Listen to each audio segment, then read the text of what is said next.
नमस्कार, स्वदेश न्यूज की खास पेशकश मध्यकाल में आपका बहुत स्वागत है। मैं हूं आपके साथ ऋषभ राय।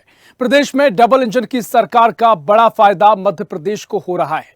केंद्र और राज्य के बीच शानदार तालमेल से मध्य प्रदेश लगातार प्रगति के पथ पर अग्रसर है और देश के उन्नत राज्यों में शामिल होने के लिए तैयार है। डबल इंजन सरकार का बड़ा फायदा इस बार धान उत्पादक किसानों को मिलने जा रहा है। दरअसल भारत सरकार ने बासमती चावल के निर्यात पर लगा हुआ प्रतिबंध हटा दिया है और सरकार की इस पहल से मध्य प्रदेश को जबरदस्त फायदा मिलने जा रहा है। दरअसल प्रदेश में बासमती चावल का बम्पर उत्पादन होता है और बहुत बड़ी संख्या में किसान बासमती चावल का उत्पादन करते हैं और यह फैसला ऐसे समय में हुआ है जब धान की फसल पकने को तैयार है। मंडला और डिंडोरी के जनजातीय क्षेत्रों का सुगंधित चावल देश भर में प्रसिद्ध है। वहीं बालाघाट के चिन्नौर चावल को जीआई टैग प्राप्त है। यही कारण है कि यहाँ के चावल को अंतर्राष्ट्रीय बाजार में लोकप्रियता मिली हुई है और पिछले 10 वर्ष में मध्य प्रदेश से 12,706 करोड़ रुपए के चावल का देश और विदेश में निर्यात हुआ है। साल 2024 में 3,634 करोड़ रुपए का चावल निर्यात हो चुका है और साथ ही अब तक का सर्वाधिक ये आंकड़ा है। इतना ही नहीं, प्रदेश में धान का क्षेत्र लगातार बढ़ता चला जा रहा है, यानी जो किसान है वो धान की खेती लगातार करते जा रहे हैं और इस बार अच्छी बारिश के कारण धान की बम्पर पैदावार होने की पूरी संभावनाएं जताई जा रही हैं। और धान उत्पादन क्षेत्रों में जबलपुर, मंडला, बालाघाट और सिवनी शामिल जिले हैं। केंद्रीय वाणिज्य और उद्योग मंत्रालय के विदेश व्यापार महानिदेशालय ने गैर बासमती सफेद चावल के निर्यात के लिए $490 प्रति टन का न्यूनतम निर्यात मूल्य निर्धारित किया है। वहीं पार बाइल्ड और ब्राउन चावल का निर्यात शुल्क को 20 से घटाकर 10% कर दिया गया है। गैर बासमती चावल की निर्यात से प्रतिबंध हटने से मध्य प्रदेश से श्रेणी का चावल विदेश जाएगा।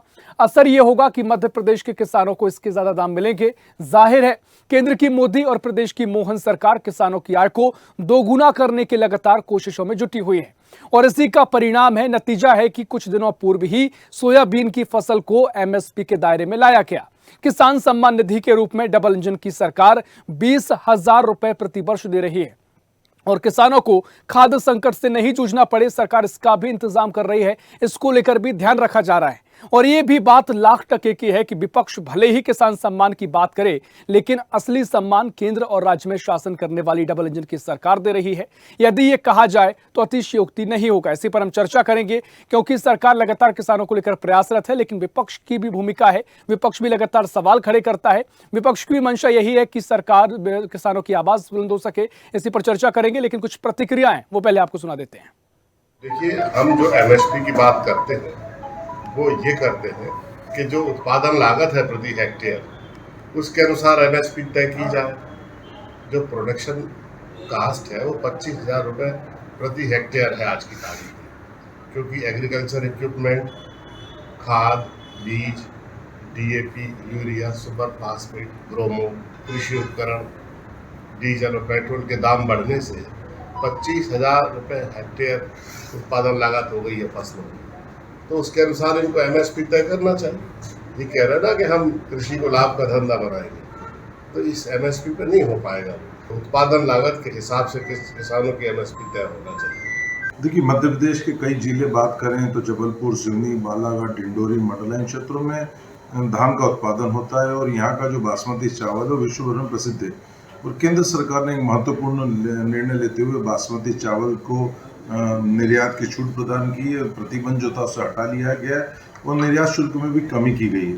इसके बाद से इसकी कीमतों में वृद्धि होगी और यहाँ का जो बासमती सुगंधित चावल है, यदि बात करें तो जो चिन्नौर चावल है यहाँ का बालाघाट का, जो विश्व भर में लोकप्रिय, जिसको जीआई टैग भी मिला हुआ है, निश्चित तौर पर विश्व भर में इसकी डिमांड रहती है। इससे इसका निर्यात बढ़ेगा, किसानों को लाभ मिलेगा, धान के मूल्य में वृद्धि होगी और मध्य प्रदेश से खास तौर पर लाभान्वित होगा। सुरेश नायक जी को बताना चाहिए 15 महीने की सरकार थी, इसके पहले भी दिग्विजय सिंह का शासनकाल रहा। किसने रोका था? जब तो किसानों का दमन करने, किसानों को झूठ बोलकर गुमराह किया गया कर्ज माफी के नाम पर, किसानों को उनकी फसल का दाम नहीं मिल पाता, किसान सड़कों पर थे। किस प्रकार किसानों के साथ धोखा किया गया? जब किसने रोका था? आपका तो वचन पत्र का वादा था पूरा करते, जब तो किया नहीं, विपक्ष में आते हैं तो किसानों की ध्यान आती है।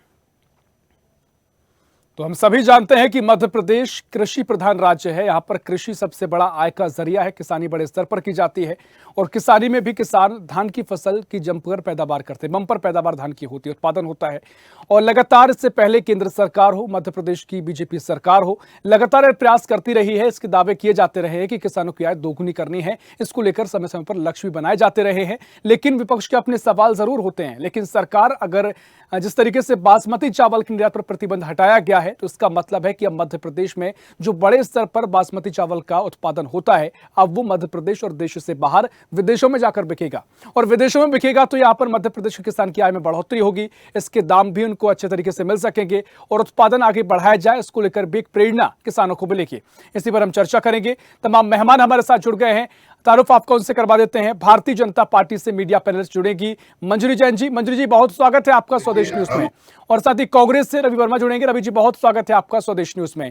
चर्चा को आगे बढ़ाएंगे। मंजरी जी, पहले मैं आपके पास आ रहा हूं। जिस तरीके से बासमती चावल के निर्यात पर प्रतिबंध हटा है, किसानों के लिए तो बड़ी खुशखबरी है। विपक्ष के अपने सवाल जरूर है, लेकिन सरकार क्या कुछ आगे की तैयारी कर रही है? क्योंकि पहले लंबे समय से कहा जा रहा है कि किसानों की आय दोगुनी की जाएगी, हालांकि उसमें लगातार बढ़ोतरी भी हो रही है। धीरे धीरे किसान जो फसल है लगातार उसमें बढ़ोतरी कर रहे हैं, बड़े स्तर पर उत्पादन बढ़ रहा है, तो इसका मतलब है कि किसानों को दाम मिल रहे हैं। लेकिन अब अगर जो प्रतिबंध हटाया गया है निर्यात को लेकर, तो इससे कितना फायदा किसानों को पहुंचेगा और क्या सरकार की आगे की सोच है? देखिए, ये किसानों के लिए, हमारे किसान भाइयों के लिए बहुत ही राहत देने वाली खबर है। और जैसे कि हमारी सरकार हमेशा से कहती रही कि हमें किसान की आय दुगनी करना है, तो उस तरफ एक ये सार्थक कदम है।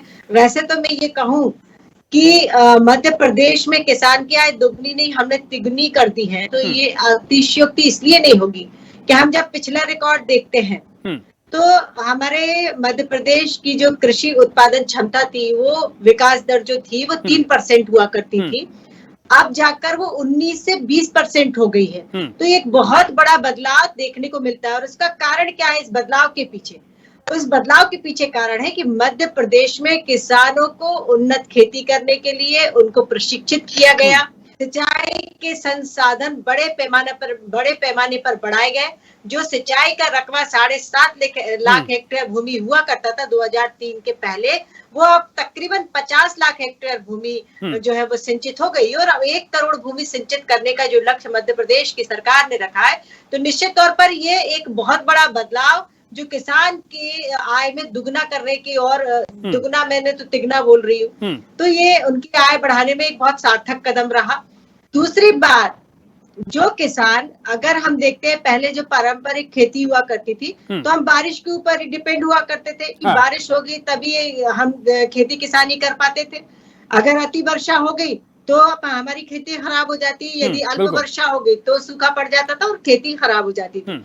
लेकिन हमारे जब से सिंचाई के संसाधन बढ़े, तो उससे आज किसान 1 नहीं 2 नहीं 3 बार खेती कर रहा है, 3 फसलें ले रहा है। मूंग की फसल अलग से उसको ले लेता है, और सोयाबीन और धान की खेती तो कर ही रहा है, बाकी रबी की फसल जो होती है वो तो ले ही रहे हैं। तो इस तरीके से यदि देखा जाए तो 2 से 3 फसलें हर किसान ले रहा है। और उनके जो पर एकड़ जो उत्पादन होता था 3 से 4 क्विंटल, आज वो 10 से 12 प्रति एकड़ क्विंटल बढ़ गया है। तो यह भी एक बहुत बड़ा फर्क देखने को मिलता है। दूसरी बात, किसानों की खेती को लाभ का धंधा बनाने के लिए उन्नत बीज, जैविक खेती को बढ़ावा देना, नैनो यूरिया को बढ़ावा देना, खाद की उपलब्धता सुनिश्चित करना, ये सब जो सार्थक कदम थे, जो पहल थे, जो भारतीय जनता पार्टी की सरकार ने किया, उनको उचित संसाधन मिले। ट्रैक्टर, आज देखिए छोटे से छोटे किसान के पास भी खुद का ट्रैक्टर है। बिल्कुल।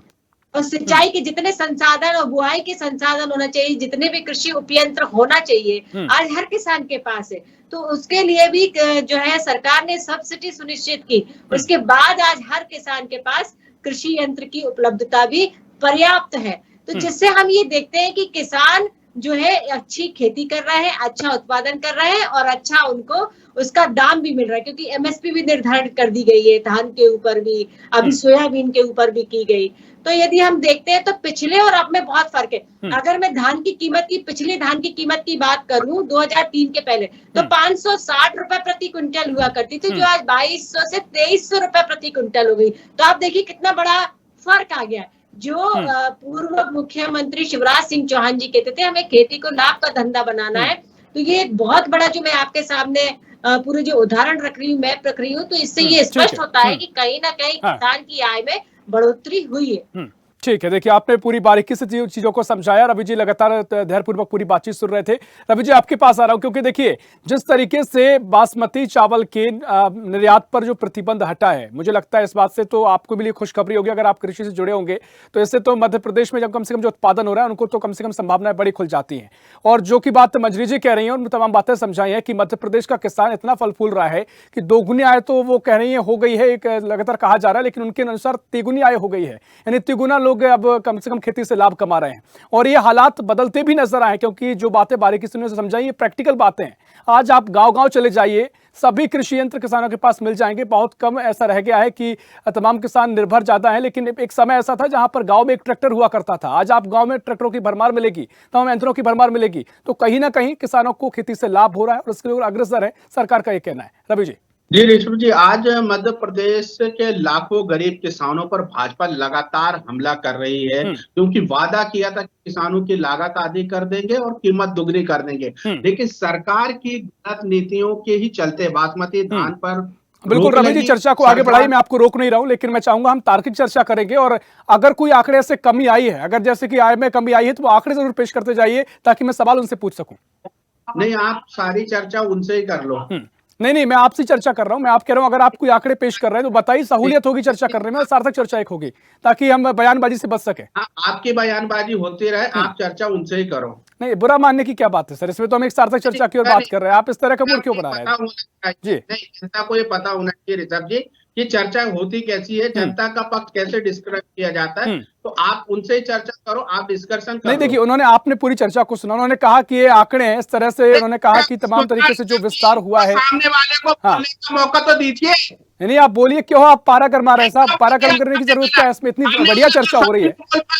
सवाल पहले लेकर आ गए, या तो सवाल कंप्लीट किया करिए पहले। किस बात की कुंठा है सर, किस बात की कुंठा है? क्योंकि आप पहले मूड बना के बैठे हैं, सार्थक चर्चा हम करना चाह रहे हैं। आप मुझे कह सकते हैं, जनता जो देख रही है उसको साफ नजर आता है। आप अपने आंकड़े पेश करिए, मैं आंकड़ों पर बात कर रहा हूँ। जब विपक्ष जवाब देना चाहता है तो आप इस तरह से इंटरेक्ट करते हैं। बहुत बढ़िया सर, मैं तालियां बजाना चाहूंगा क्योंकि जनता ये देख रही है। बिल्कुल ठीक है, एक एक करके आते हैं, सार्थक चर्चा करते हैं। आप इस तरह से आक्रोशित होकर आप डिबेट को, ठीक है, आप अलग ले जाएंगे। मैं चाहूंगा मुद्दे पर आते हैं और जो मुद्दे की बात है उसको आंकड़े के जरिए पेश करेंगे, सहूलियत होगी। ये सवाल मेरा आपसे था। नहीं, आप चर्चा कराइए, मैं आपकी चर्चा में बैठा हूं और जनता भी देखना चाहती है और जनता इसी तरह देखेगी चर्चा को। ठीक है, आप कुछ कहेंगे? क्या बात है? जो बचा हुआ पर आप जो प्रदर्शन करते हैं, ये मुद्दे ठीक है जनता के लिए होते हैं, लेकिन यहाँ डिबेट में आकर आप इस तरह करेंगे वो भी जनता देखती है और आपकी क्या संदेश आएगा ये भी सबको समझ आता है। ठीक है, आप अपना पक्ष रखिए क्योंकि हम चाहेंगे सार्थक एक चर्चा हो। उसके बाद मंजरी जी के पास जाता हूं मैं। रवि जी, भाजपा की तरफ से उसको भी आप रख लीजिए, उसके बाद में चर्चा में शामिल हो जाऊंगा। अरे सर, ये कोई तरीका नहीं होता है। चर्चा अगर ऐसे होती है ना तो आप आने से पहले स्पष्ट किया करिए। बीच चर्चा में इस तरीके से नहीं रोका जाता सर, जनता देखती है। जिस तरीके से चर्चा कराएंगे आपको उसी तरीके से चर्चा का जवाब मिलेगा। ठीक है मंजरी जी। देखिए ऋषभ जी, ये इनकी बौखलाहट बताती कि इनके पास अब कुछ जवाब है नहीं, तो अब ये आरोप प्रत्यारोप का ही इनके पास काम बचा, दूसरा कोई काम है नहीं। प्रदर्शन करना, बेफालतू में बेबुनियाद मुद्दे लेकर जाना, लोगों को भड़काना, सरकार को जो है बदनाम करने की साजिश करना। ऋषभ जी, ये एक बार नहीं है, मैं कई चैनल्स पर डिबेट में जाती हूँ और कांग्रेस के प्रवक्ता इसी तरह बौखला जाते हैं। और एक चैनल पे तो ये हुआ था, मैं चैनल का नाम भी नहीं लूंगी, प्रवक्ता का नाम भी नहीं लूंगी कांग्रेस के, कि उनको वहां से भगा दिया गया था। फिर बाद में कांग्रेस के ही जो इनके जो मीडिया के जो प्रभारी होंगे उन्होंने फिर उस डिबेट को रुकवाया कि वो टेलीकास्ट ना हो। तो ये इस तरीके की जो इनका आचरण है, और आचरण इसलिए कि इनके अंदर कुंठा है, बौखलाहट है, इनके पास कोई जवाब नहीं है, कोई तथ्य सामने रख नहीं सकते, निरर्थक कुतर्क करना इनकी आदत में बन गया। अब मैंने इतना सार्थक और सारी चीजें इत्मीनान से सब चीजें आंकड़ों के साथ रखी, उसका इन्हें जवाब देना चाहिए था। आपने उसका जवाब चाहा, ये बौखला गए, उल्टी बातें करने लगे। तो ये कोई तरीका नहीं होता डिबेट करने का, और इस तरीके से चैनल पर बैठकर जो है अपनी उदंडता दिखाना ये अच्छा नहीं लगता है, शोभा नहीं देता। तो अब ये कांग्रेस की ये हालत हो गई कि इनके पास अब कुछ जवाब नहीं बचा है। इनको तो सिर्फ राजनीतिक रोटियां सेकना है, इसके अलावा कोई काम नहीं है। तो सारे जवाब देख रही है तो जनता समझ रही है। ठीक है मंजरी जी, मैं आपके पास लौट रहा हूँ, रवि जी पहले समस्या आपकी बताइए, जनता देख रही है, स्पष्ट कीजिए। इस तरह से बात बंद कर लेना, चुप हो जाना। या तो आप अपना सवाल को पूरा कर लीजिए या फिर सामने वालों को मैंने सवाल आपसे पूरा किया था, मेरा सवाल आपसे पूरा था, ठीक है, लेकिन काउंटर क्वेश्चन होता है, आप जानते हैं। काउंटर क्वेश्चन के अलावा आपकी सहूलियत के लिए मैं बातें कर रहा था। जो डिबेट है, जो चर्चा है, बेफजूल ना हो जाए। कुछ आंकड़े पेश कर दीजिए ताकि जो मजरी जी आंकड़े पेश कर रही थी वो आंकड़े के जरिए आप बात कर सके, जनता के बीच आपकी बात पहुंच सके। आप जो कह रहे हैं उसमें दम है। तब तक आपका कोई सवाल नहीं आप मुझसे बहस मत कीजिए सर, मेरा काम आपसे बहस करना नहीं है। मेरा सवाल आपके पहुंचाना है बीजेपी की ओर, और बीजेपी जो सवाल करती दावे करती है उससे आपकी प्रतिक्रिया लेना है। आप डिबेट को अलग ले जा रहे हैं। इस तरह की चर्चा करते हैं, स्पष्ट हो जाता है कि आपको बहुत बड़ी कुंठा है कांग्रेस से।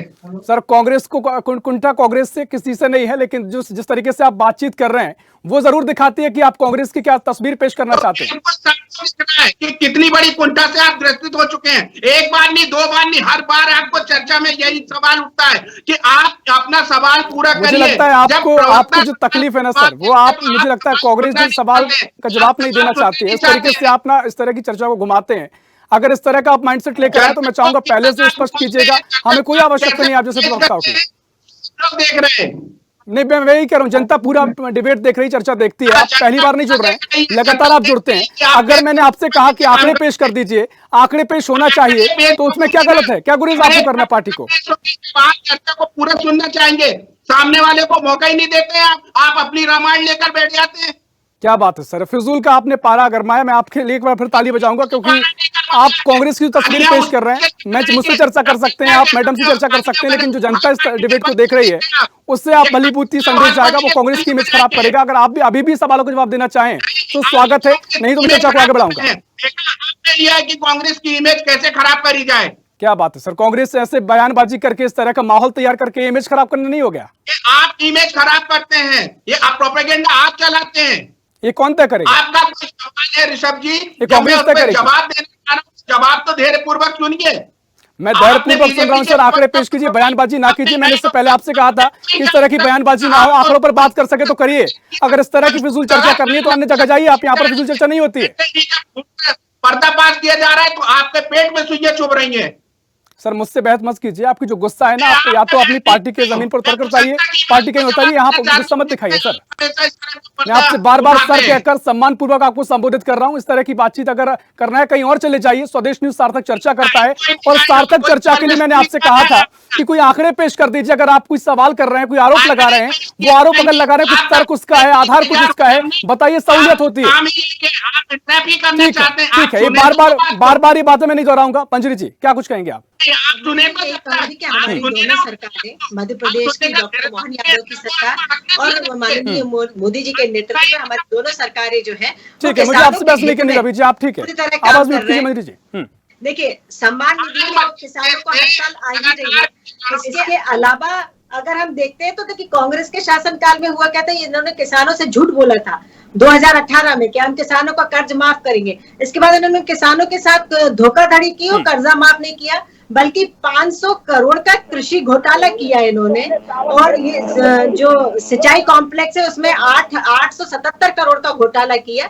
तो ये इनकी मानसिकता रही है। और ये देखिए ऋषभ जी, ये मानसिकता इनको चैनल पे भी दिखाई देती है, और ये धरना प्रदर्शन करते तब भी दिखाई देती है। और देखिए, ये मैंने आपसे पहले क्या, ये एक बार नहीं हो रहा, कई चैनल्स पे डिबेट के दौरान कांग्रेस के प्रवक्ताओं द्वारा इसी तरीके का बिहेवियर किया जाता है, जो कि बिल्कुल अच्छा नहीं लगता है, बिल्कुल व्यवहारिक नहीं। मैं समझती हूँ मैनर्स में नहीं आते प्रवक्तागण, उनके पास कुछ कहने के लिए है नहीं, कुंठित है। जनता ने इनको नकार दिया है, लोकसभा में इनको नकार दिया, विधानसभा में इनको नकार दिया, इनके पास कुछ बचा नहीं। 3 राज्यों तक ये सीमित रह गए हैं, वहां भी ये अपनी शाख नहीं बचा पा रहे हैं। और मैं ये समझती हूँ कि देखिए, मध्य प्रदेश में तो कांग्रेस का पूरा फट्टा साफ हो चुका है किसी भी तरीके से। अब ये कभी मध्य प्रदेश में आने वाले और इनका जो आचरण है, मैं नैतिकता के आधार पर एक बार फिर रवि जी आपके पास आऊंगा। जो चर्चा का विषय था, आप इस पर कुछ कहेंगे या कांग्रेस सिर्फ इस बात को लेकर बैठी रहेगी कि क्या हो रहा है, हम मासूम है, हमारे साथ ऐसा हो रहा है, वैसा हो रहा है, हम आरोप लगाते रहते हैं, लगाइए आरोप, लेकिन चर्चा पूरी कीजिए। मेरा सवाल आपसे है,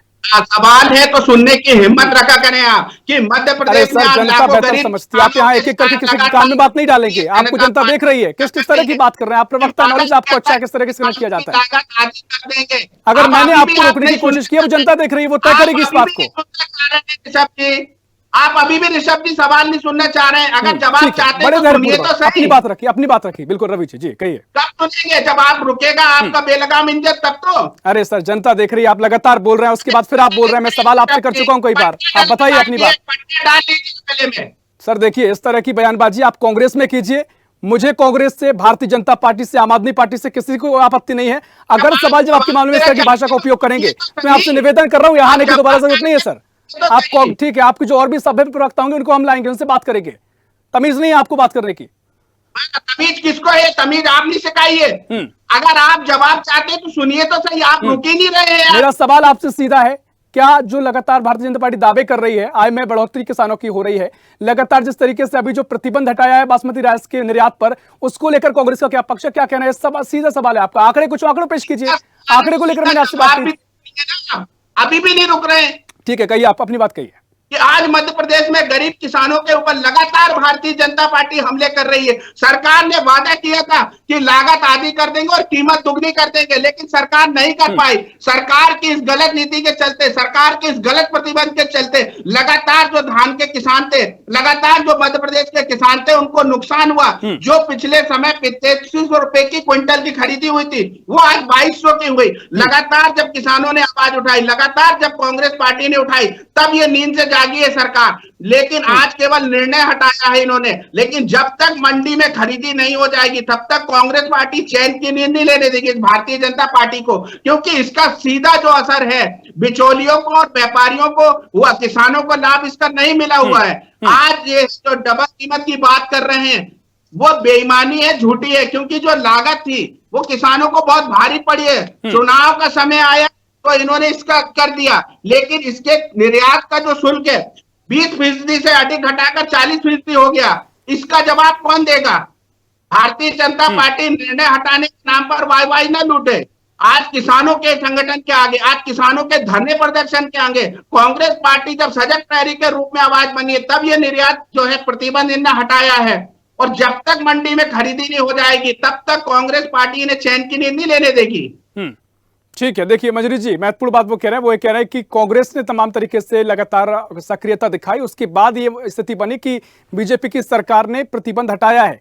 इसको लेकर आप क्या कहेंगे? और वो कह रहे हैं कि जमीन पर हालात ऐसे नहीं होते हैं जो आप दावे करते हैं। देखिए ऋषभ जी, अभी इस समय जो है हमारे धान से जो है हमारे देश के भंडारण भरे हुए हैं और किसानों को लाभ मिले, इसके लिए सरकार ने चिंता की और निर्यात प्रतिबंध था जो वो हटाया। चर्चा हो सकती है, लेकिन समय हमारे पास इतना ही है, समय की बाध्यता है। बहुत शुक्रिया करना चाहूंगा आपका मंजू जी, आपका शुक्रिया, रवि जी आपका शुक्रिया चर्चा में शामिल होने के लिए। तो मध्य प्रदेश की मोहन सरकार लगातार किसानों को लेकर प्रयास कर रही है, तमाम तरीके से विकास किया जा सके, किसानी को लेकर आगे योजनाओं के जरिए उनकी आय में बढ़ोतरी के लिए तमाम प्रयास किए जा रहे हैं। और केंद्र और मध्य प्रदेश की सरकार, डबल इंजन की सरकार, इसका फायदा भी अब किसानों को मिलता नजर आ रहा है। इस पर कांग्रेस के अपने तर्क हो सकते हैं, लेकिन जमीन पर हालत बदलती नजर आ रही है। फिलहाल के लिए मध्यकाल में इतना ही। देश प्रदेश की और भी खबरों के लिए देखते रहिए स्वदेश न्यूज, सबसे पहले देश।